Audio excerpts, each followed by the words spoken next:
Janus astrology program. This is the preferred program for my natal astrology course. It's the program I use all the time. This currently is version 5.3 in early 2021, but the developers are coming out soon with version 5.4. I don't think anything I say will really change in the new version. It will have some new features, but I don't think it'll affect any of the settings that we're going to do today. So I have already set up Janus in the way that I like it, but I'm going to walk you through the settings to show you how they work so that you can design the charts in the way that you want, have them look the way that you want, and also in the way that we will be using them in the course. Once you set up Janus, it will automatically create a chart for you that looks like this, but probably the background will be colored. So we're going to go into the settings and start making the chart look more like this. So we go up to the top and we click on Settings, and we're going to go to General, the General Settings. And here we have a number of basic options. For example, with your dates, do you want it to go month, day, year, as we do in the United States? Or do you want it to go day, month, year, as in many other countries? I'm choosing month, day, year. You can also decide whether you want to use military time, which is 20-hour time, 24-hour time, or AM/PM time. I'm using AM/PM. If we click Next, you can tell it what is your default city that you want it to cast your chart for when you open up the program or click the Now button, which just casts a chart for right now. That Now button, right, by the way, is up here in the upper right. It says Now. It's a blue button. You can see that I've already chosen my city, Minneapolis, for the default city. But if we wanted to, we could type something in like Minnesota, and you can see it already finds Minnesota. And then we could we could start to type in the name of the city, and it would find it, and it would give us what we want. So I'm not going to go through all this because I've already chosen the city. If we click Next again, now we have some more important settings, the type of zodiac, and so on. We're going to use the tropical zodiac, use a geocentric coordinate system. For the house system, we're going to use whole signs for mainly in the first part of the course. We will later use Alcibiades semi-arcs. So let me click that. And you'll see it gives you an alphabetical list of all sorts of house systems. Alcibiades semi-arcs will be the quadrant system we will use later on. But for now, we're going to use whole signs. And what that does here is it tells the computer to calculate your chart in whole signs by default, so you don't have to choose it every time. We're going to choose the true lunar nodes. For the lot of fortune, you want to choose day or night, because the lot has to be calculated differently by night. The other option here would be always day. That's how Ptolemy did it. We don't want to do that.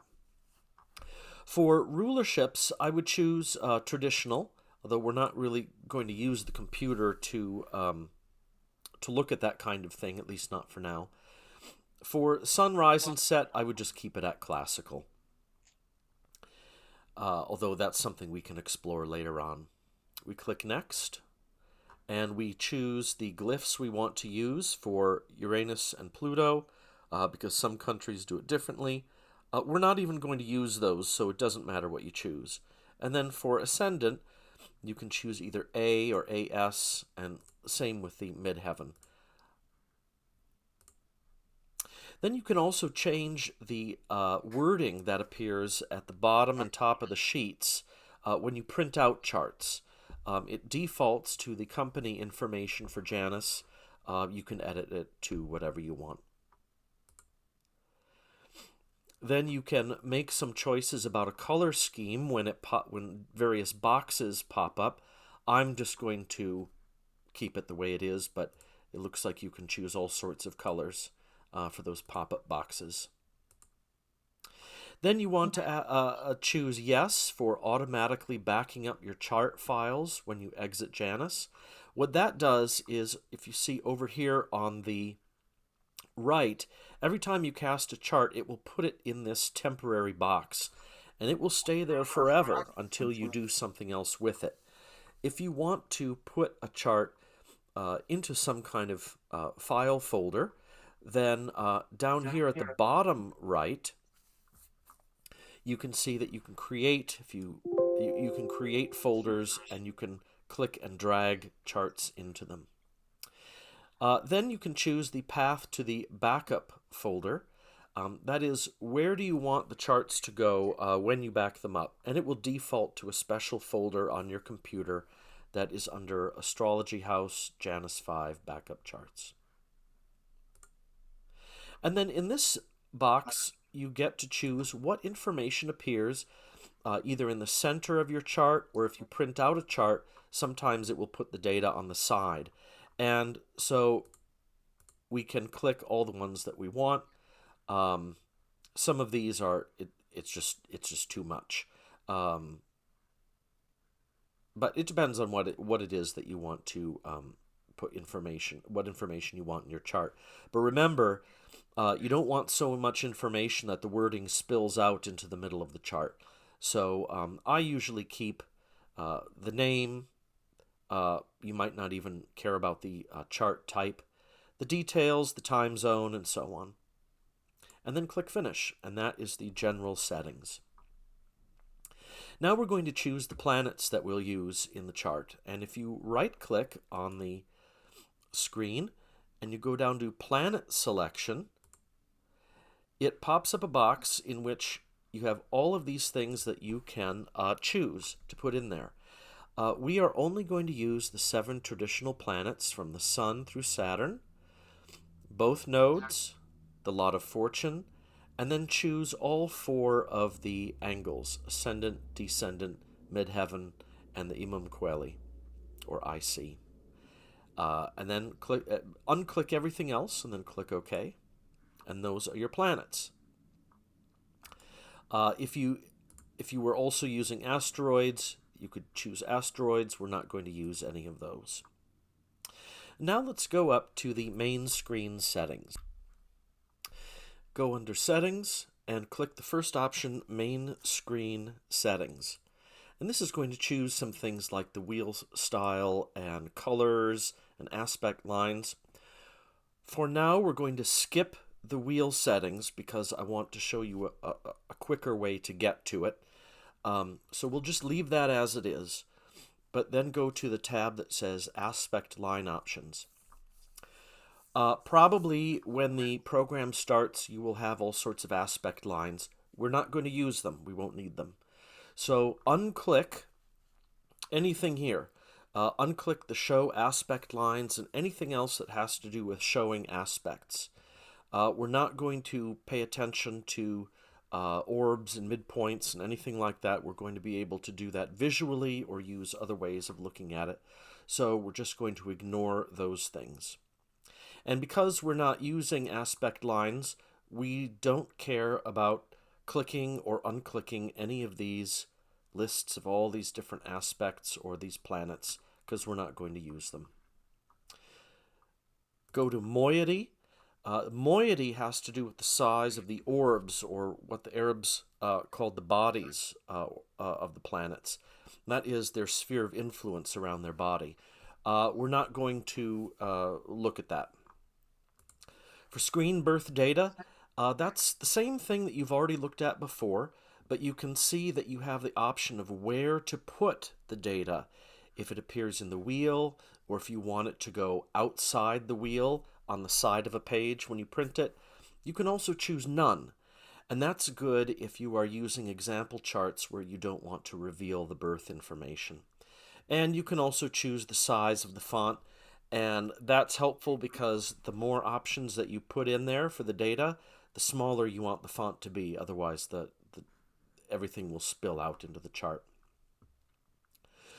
Then go under Screen Image, And this is where you have color schemes.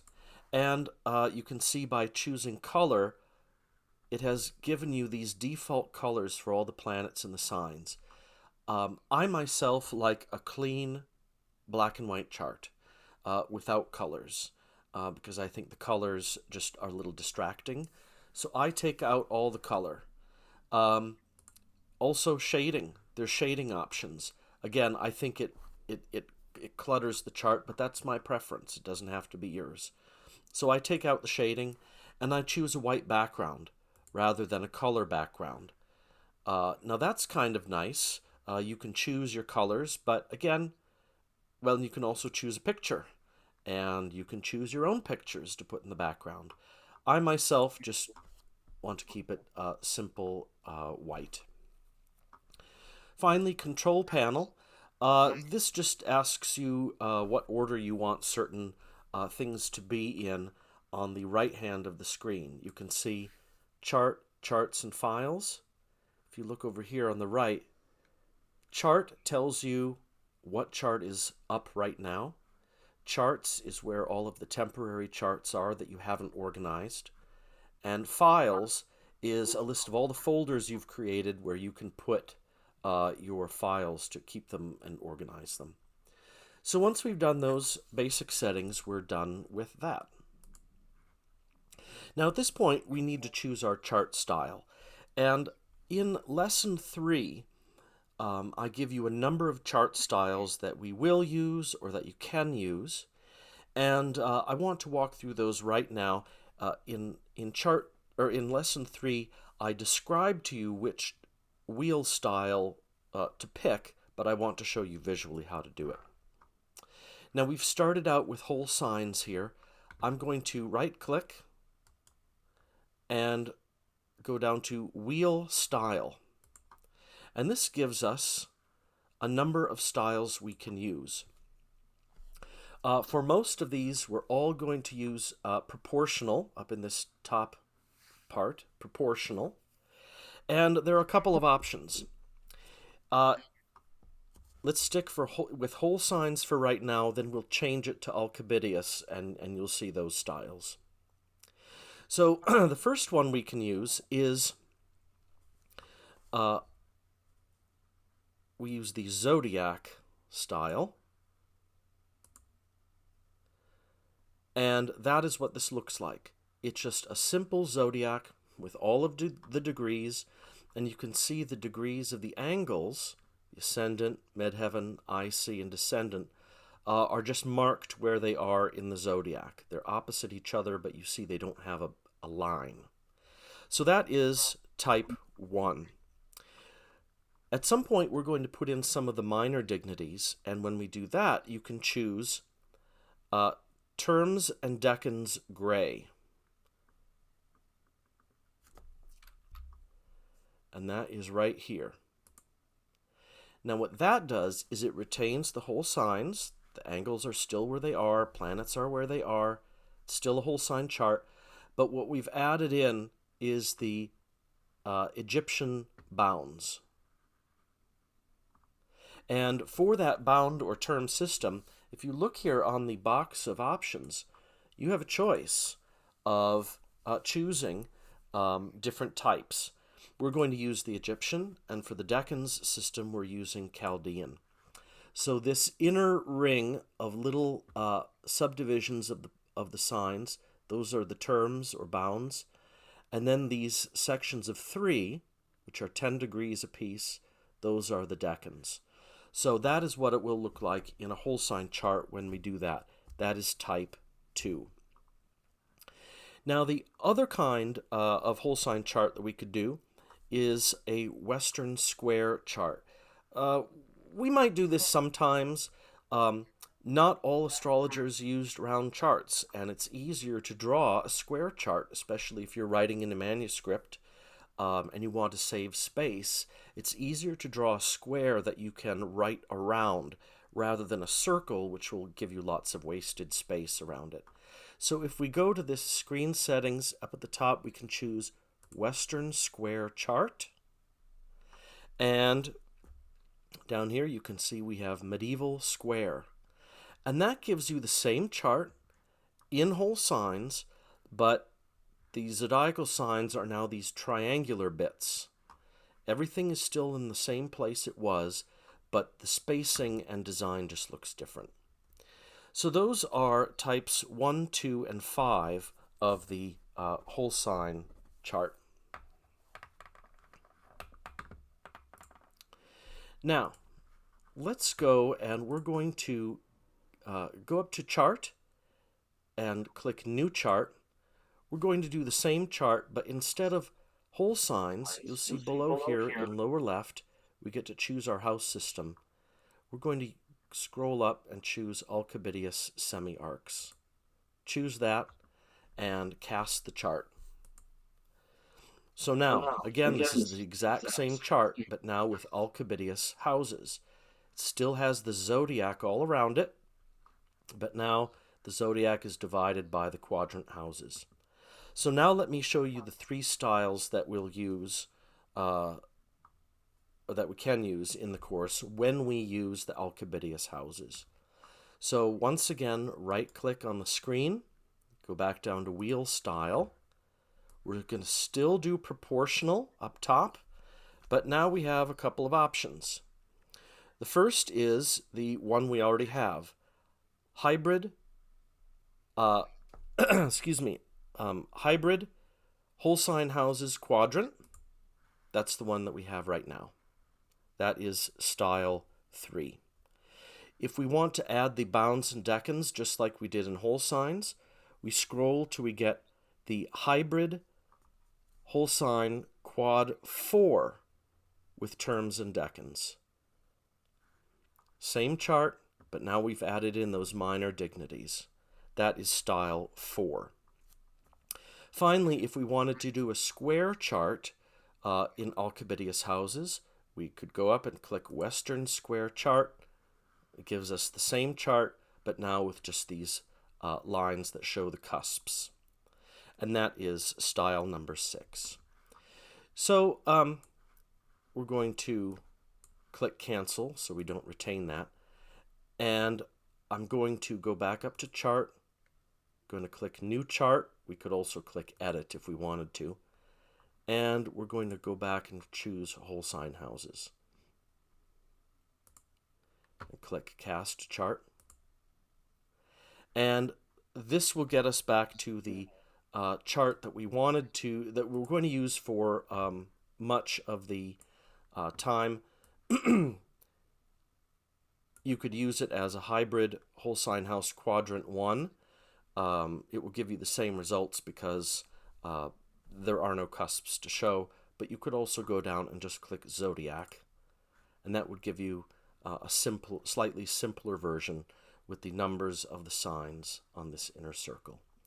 So those are the basic settings to set up Janus. And in another video, I will show you the basics of how to create a chart in Janus.